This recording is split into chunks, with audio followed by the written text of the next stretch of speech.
नमस्कार. श्री स्वामी समर्थ सर्वांना. पुन्हा एकदा तुमच्या सर्वांचं आपल्या या यूट्यूब चॅनलवर खूप खूप स्वागत आहे. या वर्षी 2023मध्ये सर्वपित्री अमावस्या ही 14 ऑक्टोबरला आलेली आहे. त्या दिवशी शनिवार असल्यामुळे या अमावस्येला शनी अमावस्या, त्याचप्रमाणे शनिच्चर अमावस्या असे देखील म्हणतात. ज्यांना शनिदोष असेल, शनिपीडा असेल, त्यांनी या शनिवारी अमावस्येच्या दिवशी शनीसाठी, शनी दोषासाठी आवर्जून उपाय करायचे आहेत. यामुळे त्यांना त्यांचा शनीचा 7.5चा त्रास हा कमी होणार आहे. याचबरोबर आपण आपल्या पितरांसाठी देखील या दिवशी उपाय करायचे आहे. या दिवशी आपल्याला रात्री उंबरट्यावर या 3 वस्तू जाळायच्या आहे. अमावस्येच्या दिवशी आपल्या घरामध्ये आपण भरपूर असे उपाय करू शकतो. मुलांसाठी, पतीसाठी, त्याचप्रमाणे आपल्या घरासाठी, घरातील वास्तुदोषासाठी. तुमच्या घरात जर का ग्रहपीडा असेल, पितरांचा काही त्रास असेल, पितृदोष असेल, किंवा तुमच्या घरामध्ये लक्ष्मी अखंड स्थिर राहत नसेल, लक्ष्मीची प्राप्ती होत नसेल, किंवा तुम्ही किती पैसा कमवतात तो टिकत नसेल, पैशाला पैसा लागत नसेल, किंवा पैसा येतो आहे पण तो अनेक वाटांनी पुन्हा बाहेर जातो, म्हणजे लक्ष्मी ही तुमच्या घरामध्ये जर का स्थिर नसेल, तर तुम्हाला प्रत्येक अमावस्येच्या दिवशी असा हा एक उपाय करायचा आहे. बघा, आता यातल्या यात सर्वपित्री अमावस्या, पिठोरी अमावस्या, याचप्रमाणे सोमवती अमावस्या, शनिवारची अमावस्या या दिवशी खास करून हे उपाय केले जातात. आणि हे उपाय जर का अमावस्येच्या दिवशी आपण जर का आपल्या घरासाठी केले तर याचे रिझल्ट देखील आपल्याला बघायला मिळतात. आपण जर का काहीच केलं नाही तर आपल्याला काहीच मिळत नाही. आपण कष्ट करत असतो, आपण श्रम करत असतो, पण याला जोड म्हणून हे उपाय आपल्याला हे करावे लागतात. आता काहींना काही न करताही सर्व काही मिळतं, पण काहींना खूप कष्ट करूनही काहीच मिळत नाही. तेव्हा आपल्याला असे छोटे मोठे उपाय अमावस्येला, पौर्णिमेला, चतुर्थीला, एकादशीच्या दिवशी हे करायचे असतात. त्यातल्या त्यात ही सर्वपित्री अमावस्या आहे. या पितृपक्षामध्ये आपले पितर हे 15 दिवसासाठी पृथ्वीवर येत असतात आणि त्यांचा जाण्याचा शेवटचा दिवस म्हणजे ही सर्वपित्री अमावस्या आहे. या दिवशी आपल्याला आपल्या पितरांसाठी देखील काही उपाय करायचे आहेत, काही सेवा करायच्या आहेत, ज्यामुळे आपले पितर तृप्त होऊन या पृथ्वीवरून पुन्हा त्यांच्या यमलोकात जातील. आपल्याला काय उपाय करायचा आहे तर बघा, तुमच्या घरामध्ये जर का कुठलाही दोष असू द्या, कुठलीही अडचण असू द्या, त्यासाठी सुद्धा तुम्ही हा उपाय करू शकतात. तुम्हाला यासाठी एक नारळ घ्यायचा आहे. नारळ घेताना तो तुम्हाला भरलेल्या पाण्याचा घ्यायचा आहे. बघा, उपायांसाठी आपण ज्या वस्तू घेतो ह्या वस्तू आपल्याला ह्या चांगल्या क्वालिटीच्या घ्यायच्या आहे, म्हणजे चांगल्या दर्जाच्या वस्तू घ्यायचा आहे. नारळ घेताना तो पाण्याने भरलेला असावा. नारळ घेतल्यानंतर आपल्याला नारळाच्या वरच्या शेंड्या काढायच्या आहे आणि टोकाकडची जी डोक्याकडची शेंडी असते ती शेंडी आपल्याला तशीच ठेवायची आहे. बाकीच्या शेंड्या आपल्याला या काढून घ्यायच्या आहे. यानंतर आपल्याला कापूर लागणार आहे. शक्यतो तुम्ही अशा उपायांसाठी तुम्ही भीमसेनी कापराचा वापर करायचा आहे. आता प्रत्येक वेळेस, प्रत्येक अमावस्येला आपण या उपायांवर व्हिडिओ करत असतो. तुम्ही व्हिडिओ बघितलेले असतील देखील. तर आपल्याला जर का आपल्या घरामध्ये अमावस्येच्या दिवशी असे उपाय करत असाल तर तुम्ही भीमसेनी कापूर हा तुमच्या घरामध्ये आणून ठेवा. कारण जर का तुम्ही नॉर्मल कापूर घेतला तरी चालणार आहे, पण जर का भीमसेनी कापूर घेतला तर त्याच्यामध्ये पॉवरही जास्त असते, त्याच्यामध्ये निगेटिव्ह ऊर्जा खेचण्याची शक्तीही जास्त असते. यासाठी तुम्ही या उपायांसाठी भीमसेनी कापूर घेता आला तर तुम्ही आवर्जून भीमसेनी कापूर घ्यायचा आहे. यानंतर तुम्हाला संध्याकाळी हा उपाय बघा, तुम्हाला संध्याकाळी करायचा आहे आणि हा उपाय तुम्ही संध्याकाळी 12 वाजेपर्यंत तुम्ही हा करू शकतात. 14 तारखेला अमावस्या आहे, शनिवार आहे. याच दिवशी तुम्हाला हा उपाय करायचा आहे. तुम्हाला हा नारळ घ्यायचा आहे. नारळाची शेंडीकडचा भाग तुम्हाला समोर करायचा आहे. तो नारळ तुमच्या हातात धरून तुम्हाला तुमच्या देवघरासमोर बसायचा आहे. तुमच्या देवघरावरून तुम्हाला हा नारळ 7 वेळा उतरवायचा आहे.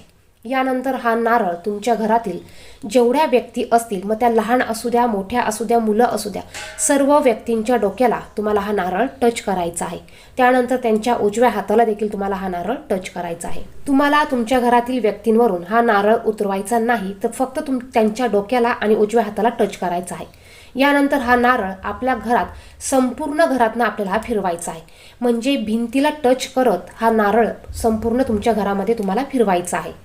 यानंतर हा नारळ तुम्हाला तुमच्या घराच्या बाहेर जायचा आहे. घराच्या उंबरठ्याच्या बाहेर थांबून तुम्हाला हा नारळ 7 वेळा तुमच्या दरवाजातनं उतरवायचा आहे. दरवाजाची वरची बाजू आणि दरवाजाची तळाची बाजू या दोन्ही बाजूला टच करत तुम्हाला हा नारळ 7 वेळा तुमच्या घरावरून उतरवायचा आहे. यानंतर पुन्हा तुम्हाला तुमच्या घरात यायचं आहे, देवघरामध्ये यायचं आहे आणि देवघरामध्ये तुम्हाला बसायचं आहे. यानंतर या नारळाची शेंडी ही आपल्याला समोरच ठेवायची आहे. त्यावर तुम्हाला 7 किंवा 5, तुम्हाला 4 ते 5 कापराच्या वड्या ठेवायच्या आहे.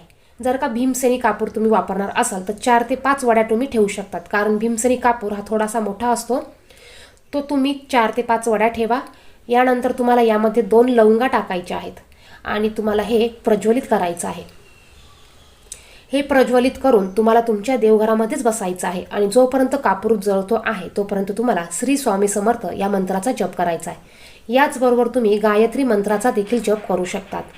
ओम भूर्भुवस्वः तत्सवितुर्वरेण्यं भर्गो देवस्य धीमहि धियो यो न प्रचोदयात्. या गायत्री मंत्राचा किंवा श्री स्वामी समर्थ या मंत्राचा तुम्हाला जप करायचा आहे. यामध्ये तुम्ही फक्त नारळ आणि कापूर घेतला तरी चालेल. लवंगा असतील तर घ्या, नाही घेतल्या तरी चालणार आहे. लवंग जर का तुम्ही यामध्ये टाकली तर बघा, लवंग काही वेळेला फुगते आणि ती फुटते. तर लवंग आपल्या अंगावर उडू शकते. तर तुम्ही लवंग टाकाल तर ते बेतानी म्हणजे थोडं जपून बघून तुम्ही हे प्रज्वलित करायचं आहे, नाहीतर मग ती लवंग अंगावर उडू शकते. हा कापूर पूर्ण जळून झाल्यानंतर बघा, आता हे सर्व करत असताना तुम्हाला तुमच्या पितरांचं देखील स्मरण करायचं आहे, कारण ही पितृ पक्षातील अमावस्या आहे आणि यामुळे आपले पितर देखील तृप्त होणार आहेत. तर तुम्हाला पितरांचं देखील स्मरण करत करत ह्या सर्व गोष्टी तुम्हाला करायच्या आहे. यानंतर हा नारळ कापूर पूर्ण विझल्यानंतर तुम्हाला हा नारळ घराच्या बाहेर घेऊन जायचा आहे आणि घराच्या बाहेर तुम्हाला हा एखाद्या उखिरड्यावर टाकून द्यायचा आहे. हे टाकत असताना आपल्याला हे गपचित करायचं आहे, कोणीही आपल्याला बघायला नको. किंवा मग तुम्ही हा नारळ पाण्यामध्ये विसर्जित करू शकतात.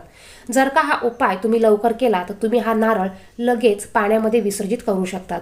आणि जर का हा उपाय तुम्ही रात्री उशिरा केला तर तुम्ही हा नारळ तुमच्या घराच्या एखाद्या बाजूला किंवा बाल्कनीत ठेवून द्या.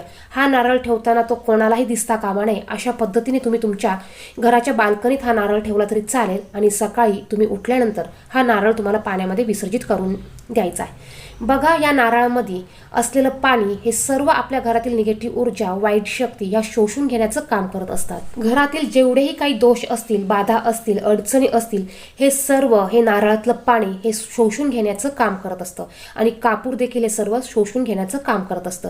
तेव्हा हा नारळ जास्त दिवस किंवा जास्त वेळ आपल्या घरामध्ये ठेवायचा नाहीये आणि हा अत्यंत प्रभावशाली उपाय आहे. तुम्हाला जर का तुमच्या घराची दृष्ट काढायची असेल तर तुम्ही याच पद्धतीने तुमच्या घराची देखील दृष्ट काढू शकतात. तुम्हाला घराच्या बाहेर उभं राहून तुम्हाला नारळावर कापराच्या वड्या टाकायच्या आहे. तुम्ही 4-5 टाका, 5-6 टाका आणि तुम्हाला तुमच्या घराची दृष्ट काढायची आहे. दृष्ट काढत असताना तुम्हाला आल्याची गेल्याची किंवा कोणाची काही बाधा झाली असेल तर ती निघून जाऊ दे असं म्हणत किंवा श्री स्वामी समर्थ या मंत्राचा जप करत 7 वेळा तुम्हाला नारळ तुमच्या घरावरून उतरवायचा आहे. तुम्हाला कापूर प्रज्वलित केल्यानंतर हा नारळ उतरवायचा आहे आणि त्यानंतर हा नारळ तुम्हाला असाच घराच्या बाहेर कुठेतरी फेकून द्यायचा आहे किंवा तुम्ही पाण्यात विसर्जित करू शकतात किंवा जिथे कोणीही जाणार नाही अशा ठिकाणी तुम्ही तो नारळ ठेवायचा आहे. तर या पद्धतीने तुम्हाला तुमच्या घराची देखील दृष्ट काढायची आहे. व्हिडिओमध्ये सांगितलेली माहिती आवडली तर व्हिडिओला नक्कीच लाईक करा. धन्यवाद. श्री स्वामी समर्थ.